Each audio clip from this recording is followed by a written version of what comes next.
zamoljen sam da opet ja pročaskam Zoran Stefanović s ovim mladim autorima koji su već za svoje godine napravili imena i autoritet, moram da kažem, i jednu omiljenost i poštovanje kao da imaju jedno 3-4 decenije više. Tako da, negde od prvih dana kako sam primetio i Jelenu Vučić i Marka Šerera, uvek sam bio znatiželjan šta će biti sledeći korak.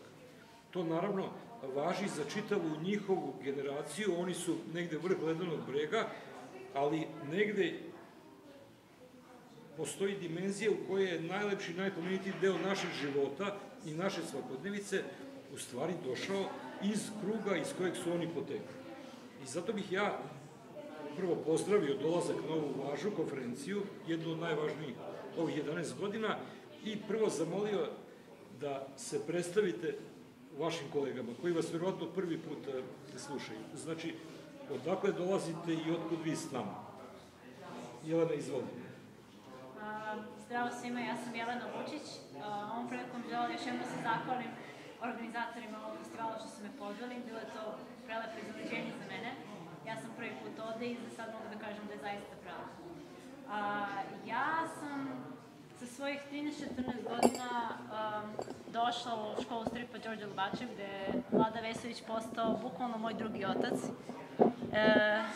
I zbog njega i zbog društva tamo, kome pripada i Marko, sam odlučila da zapravo taj svoj neki hobi, koji je bio prilično nedefinisan, pretvorim u svoju profesiju koju se i danas bavim.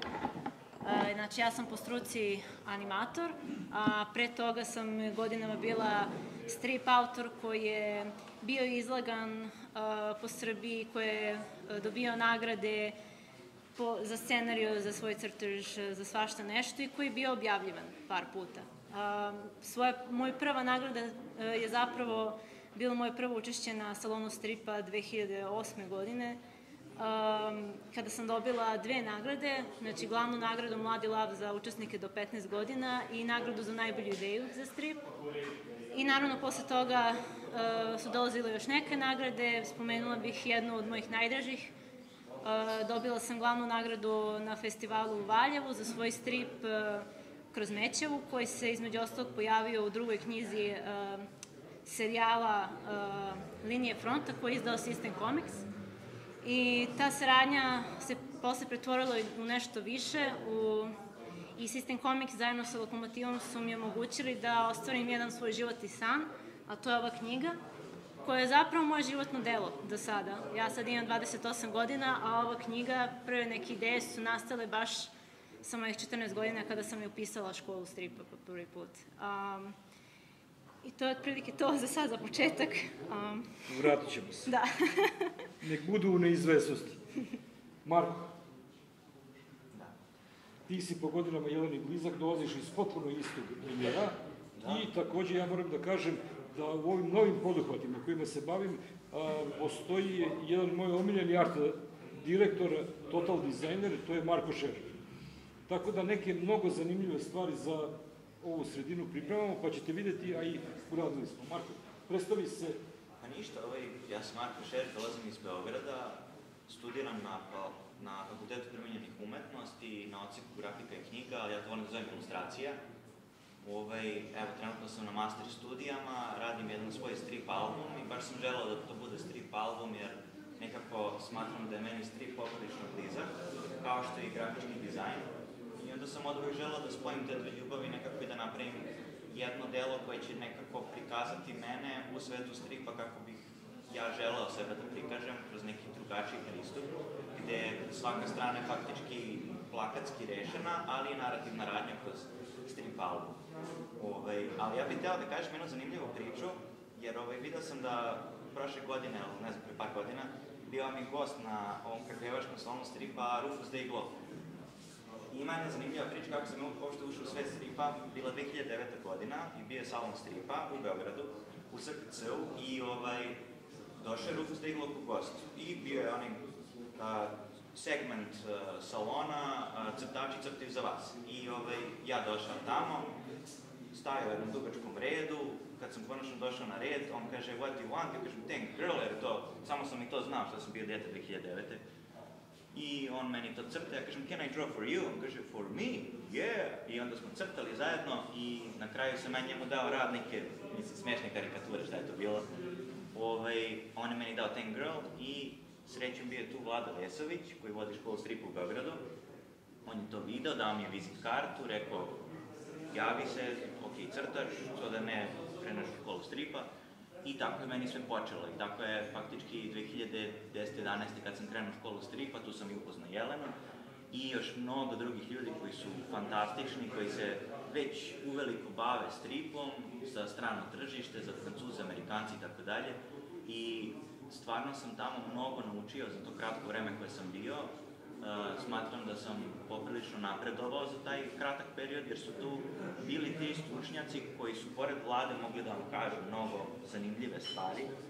I ja mislim da ta naša radionica treba da nastavi da živi i da jednostavno dolaze novi ljudi i da jednostavno se održi ta tradicija, pošto smatram da je to poprilično važno. Ko što vi ovdje imate u Kragujevcu svoju školu stripa, Ištim u Valjevu, Ištim u Leskovcu i tako dalje. Strip u Srbiji živi i to je poprilično važno. Ja sam malo prije rekao da strip direktno sad već utiče ne samo na kulturu, nego i na privredu. Ako vam nije poznato, prošle i pretprošle godine zbirni budžet za filmove, animaciju, specijalne efekte koje mi radimo recimo za Hollywood ili Južnu Koreju, za televiziju i slično, je u ovoj zemlji bio oko 100 miliona evra godišnje. Stotine naših kolega iz kreativnog sektora, takozvana industrija zabave i kreativni sektor, radi za čitavu planetu. U ovom momentu, osim poljoprivrede i softvera, naša industrija zabave je jedna od naših najvažnijih, i sve što je vezano za kreativni pristup, je jedna od naših najvažnijih industrijskih grana. Znači, ovo što mi pričamo danas ovde, to nije kao ona stara predstava o besmislenosti egzistencijalnog umetničkog posla. Vi ako ste dobar umetnik, vi onda znate i druge delove profesije i zanata i naći ćete posao u svrhu javnog interesa. I to je sad taj jedan divni moment gde svi ovi mladi ljudi koje vi ovde vidite su takođe negde i poslovno uspešni ili na putu da budu poslovno uspešni. Čovečanstvu je potrebno ovo što radimo. Da se vratimo na to što nam Jelena nudi. Ti imaš više svojih linija stvaranja. Tvoji autorski stripovi, stripovi koje radiš po tuđim scenarijima, tvoje pisanje. Međutim, imaš takođe i profesiju animatora. Ajde malo nam opišite dimenzije. Pa, meni je nekako to sve uvek bilo povezano i nekako isto, ali opet potpuno drugačije. Mislim, animirane filmove koje sam ja radila na fakultetu kao svoj diplomski ili master rad, to su zapravo prvo bili stripovi. Znači, to su prvo nastali stripovi, uglavnom kao nešto što će da ide na salone stripa ili tako dalje, ili kao, na primjer, taj prvi strip Pravda, koji je i dobio neke sponzorske nagrade na salonu u Beogradu, on je nastao, na primjer, pod uticajem Serđa Topija. Ja sam, na primjer, tada prvi put srela Serđa Topija i bila sam potpuno fascinirana i to mi je nekako... Ja sam krenula od mange i onda kada sam upoznala njega, moj se svet preokrenuo i ja sam nekako uvela taj evropski, pogotovo italijanski strip u svoj rad, koji dan danas negujem. I onda sam nekako otvorila prostor, ne znam, posle i za Klimta i za Freskopis koji se kod mene mogu naći. Tako da to više nije čista manga, ali zašto spominjem taj prvi strip, taj Pravda, on je nekako bio i eksperimentalni, jer nije uopšte imao način kadriranja koji mi znamo kao stripu, znači kvadrati koji su nekako povezani, nego su to zapravo bile neke figure sa nekim senkama i u tim senkama se nešto dešavalo i sve je bilo crno-belo i onda je postojao akcenat neke boje negde. I onda je, na primjer, taj strip meni inspirisao da pokušam da to pretočim u animaciju, odnosno u pokret. I onda smo na kraju dobili animaciju koja je isto, ali nešto potpuno drugačije. Na neki način se drugačije ispričala ista priča i to se posle ponovilo i sa master filmom. I to se na neki način desilo i sa ovom knjigom, jer ova knjiga je prvo počela kao ideja da bude strip. Međutim, ja tada kao 14-godišnja devojčica, nisam bila dovoljno vična da to prenesem na papir kao što sam ja zamišljala u glavi, onda sam krenula da beležim i onda nekom trenutku sam shvatila da te beleške počinju da budu previše dugačke, onda sam rekla, ma ja ću to da napišem knjigu, što da ne.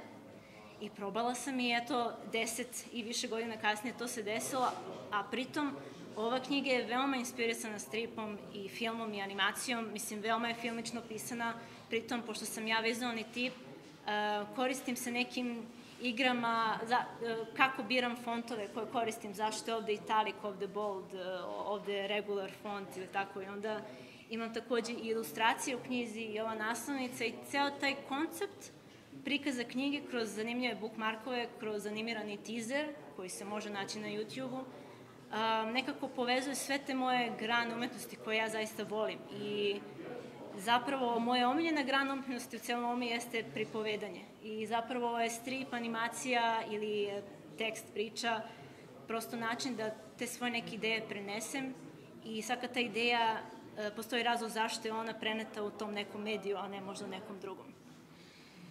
Knjiga je od nedavno sa nama, to je manje od 2 godine, godinu i po dana. 2019. se pojavila na sajmu knjiga i od tada je sa nama, da. Neki odziv je već dobijen. Je li bilo i nekih ozbiljnijih kritika, recenzija? Kakav je život te knjige? Život knjige je zapravo bio veoma iznenađujući i ja mislim da niko zapravo nije očekivao da ljudi na taj način primeti knjigu. Neki, da kažemo, veliki booktuberi i instagrameri koji se bave time, a onda neke stranice koji se bave i stripovima i fantastikom kod nas su pisali o knjizi i prosto imali mene kao gosta u nekoj diskusiji o tome šta će jedan strip autor i animator u književnosti kod nas i zašto je to možda zanimljivo i šta mogu ljudi koji pišu i da žele da pišu da nauče od mene, koji imam potpuno drugačiji pristup pisanju, zato što dolazim iz tako neke potpuno druge priče.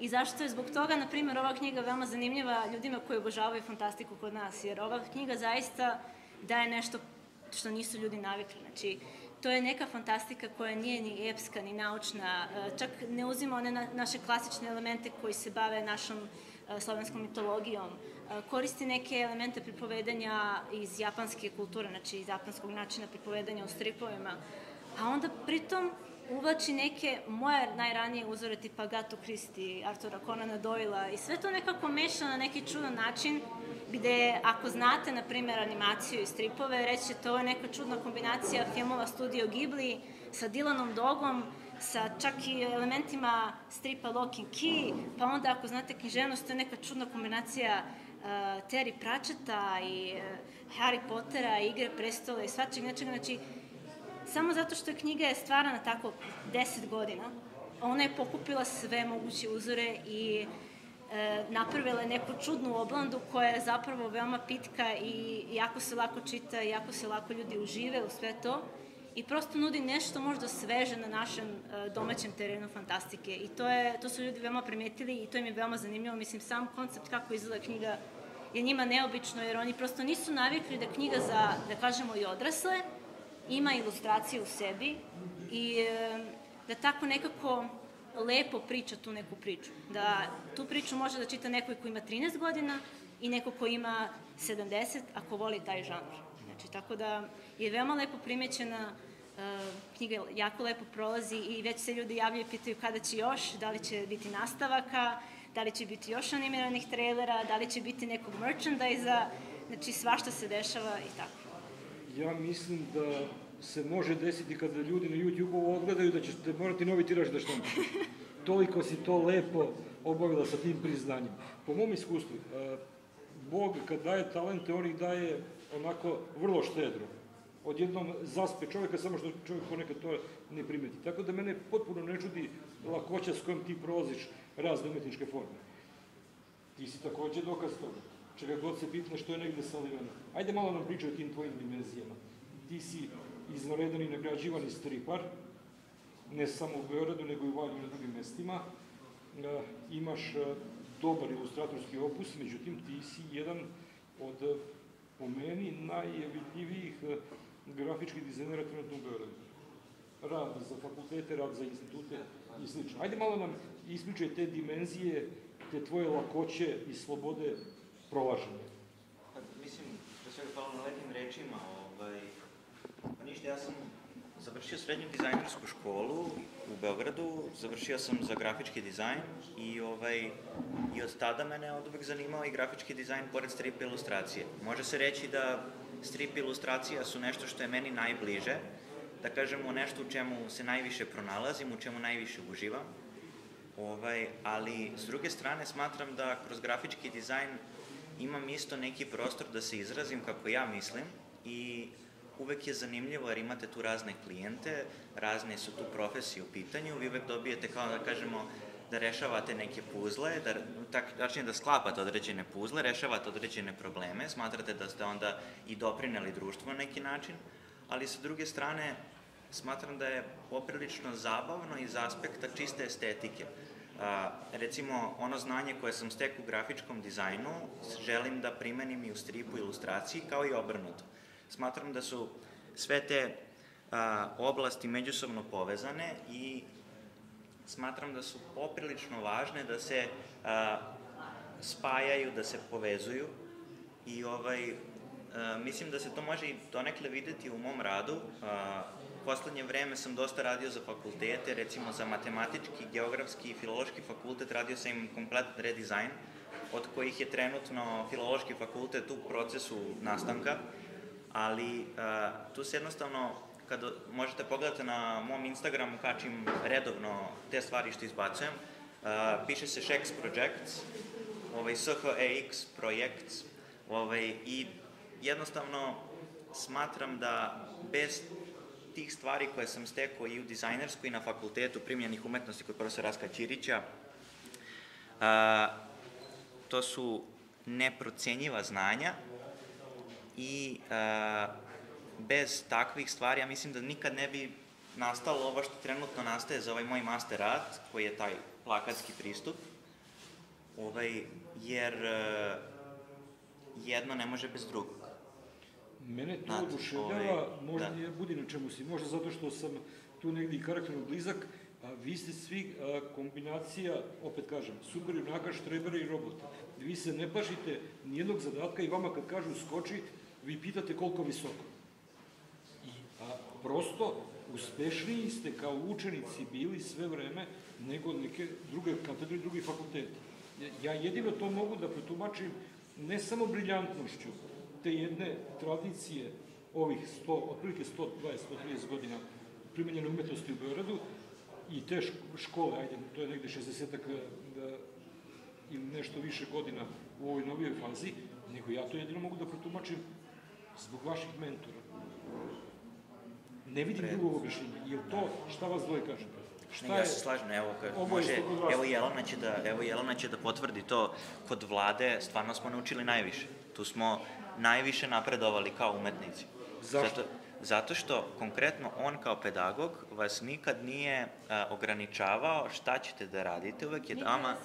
Niti nas je terao ništa, nego nam je donosio beskonačnu količinu knjiga, koliko on bogatu biblioteku ima, svako će znati ko je bio kod Vlade, vezano i za stripove, i za koncept art, i za ilustraciju, za filmove, za kadriranje, za sve moguće.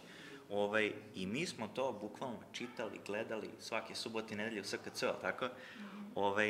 I naravno, ono što sam malo pre rekao, da su dolazili ti stručnjaci koji već rade na tržištu, pre svega da kažem, moram kažem Saša Arsenić, na primer, neverovatne crteže, Aleksa Gajić, bio i Dražen Kovačević, dolazio nam i Petar Meselđija, sve tako neka velika imena, od kojih smo mi jednostavno pitali ih, kako sad ovo, kako sad ono, kako je na tržištu, kako je, mislim, i uvek saznate nešto novo i ja mislim da je to jedan od glavnih razloga, pored toga što je Vlada takav kakav jeste, kažemo guru, to je nama mnogo značilo za naš... Pritom je imao taj neki čudan osjećaj da tačno kao svaka voćka zri kad je dođe vreme. Tačno ima da procene, na primjer, kada da mi onako tajno gurne udžbenik za anatomiju ili nešto drugo, tačno da proceni kada sam ja mentalno bila spremna za to. Kada je ono kao, aha, ok, sad je možda prelazila tu fazu manga gde su svi imaju bujave oči i čupavu kosu, sad je možda došlo do momenta da je sad zanimaju kako se zaista crtaju šake, oči i šta već. Ali fino to kažeš, Ali znaš, fino, tačno da, ovako da. fino da ne osjetiš da te nešto natera i da ne misliš da je tvoj rad loš i da treba nešto, nego je tačno umeo da te nekako usmeri u pravom trenutku za nešto što ti zaista odgovaralo. Tako da Vlado Vesović definitivno najbitnija stavka, ja mislim. I ja mislim isto takođe, i moji roditelji, Marko će možda isto da se složi, oni su takođe bili ogromna podrška. Jer, ne znam, nije to sad mnogo davno bilo, ali znam da je čak i u moje vreme, kada su se ljudi odlučivali da li će da idu na neki, normalan fakultet, jer je, ovaj čudan umetnički, mojima nikada nije bio problem da mi kažu da, idi. Znači, nisu me ispitavali, nego su potpuno bili uz to. Ali znam mnogo ljudi koji, recimo, im je bilo glupo da idu na umetnički fakultet jer nije filološki ili nije za advokata ili za ovo i za ono nešto. Možda nešto od toga biti. Da, jer su se plašili, jer u ovoj sredini svi govore umetnik, znaš, tako govore. Bukvalno tako je u svakom delu gde odem, znači kaže, jel može da se živi od toga što radiš? I ti kažeš, pa može, znaš. I prosto ja mislim da generalno, mislim i Dragana i Marko i još mnogi drugi, ja mislim da delimo jednu osobinu, a to je prilično velika hrabrost, da budemo drugačiji, da probamo nešto što možda nije postojalo na takav način i da ga guramo do kraja, da se ne obeshrabimo, pošto i Marko sigurno, i Dragana i ja, mislim, kroz ovu knjigu smo nailazili na toliko zidova i zatvorenih vrata, a na kraju smo nekako uspeli da izguramo to i mislim da je to neko iskustvo da prebrodiš sve te prepreke i zatvaranje vrata, da nas to čini nekako možda posebnijim i zrelim umetnicima. Da, izvini, samo da uletim, sad izvini što ulećem, ali nekako smatram, baš se vidi, recimo, ti si pisala knjigu koju bi ti volila da čitaš, je li tako? Da. Tako što i ja što crtam, ja crtam ono što bi ja volila da vidim, što bi ja volila da pročitam, ja mislim da je to najvažnija stvar. Jer tek onda neko može da se izrazi na način koji je želeo i to će da privuče veću publiku, jer osoba koja to radi zna šta bi ona volila da vidi. Mislim, to je... Da, i to je veoma iskreno, ja mislim da ljudi to prepoznaju, mislim. Ja uvek govorim, postoje momenti u knjizi koji su i dalje tu, a na primjer nastali su kad sam baš bila klinka od 14 godina. I ljudi kada to možda i prepoznaju, njima je to veoma simpatično, to je nekako draži šarm toga i oni prepoznaju tu iskrenost. I meni nije glupo da ja to iskreno kažem. Znate, moja inspiracija je bila to, ovako sam ja se ponašala kao devojčica i zato je to možda tako u knjizi. I oni to nekako vole da čuju, to im je nekako neobično da neko tako iskreno govori. Ja mislim da oni to veoma poštuju i da im je to veoma zanimljivo kad se neko tako predstavlja. I pritom ja moram da kažem, veoma je važno što ste kao neka niša kulturna, izuzetno marljivi i izuzetno obrazovani. Ne mislim samo vas dvoje, nego svi vi i vi nastavljate se usavršavati. I onda posle se neko čudi zašto nema nezaposlenih boljih umetnika. U određenim nišama, likovni umetnici, scenaristi, filmski umetnici, Srba nema nezaposlenih. Znači, ako možemo tu, gde je najveća svetska konkurencija, onda sigurno možemo u svemu drugom. Ovo je, umetnost je pravljenje nove realnosti. Mi bukvalno sad kroz njih, kroz vas, imamo model koji treba hrabro primeniti na druge načine. Budimo svoji, budimo marljivi i nemojmo se plašiti ničega. Mnogo vam hvala. Ništa, hvala vama da.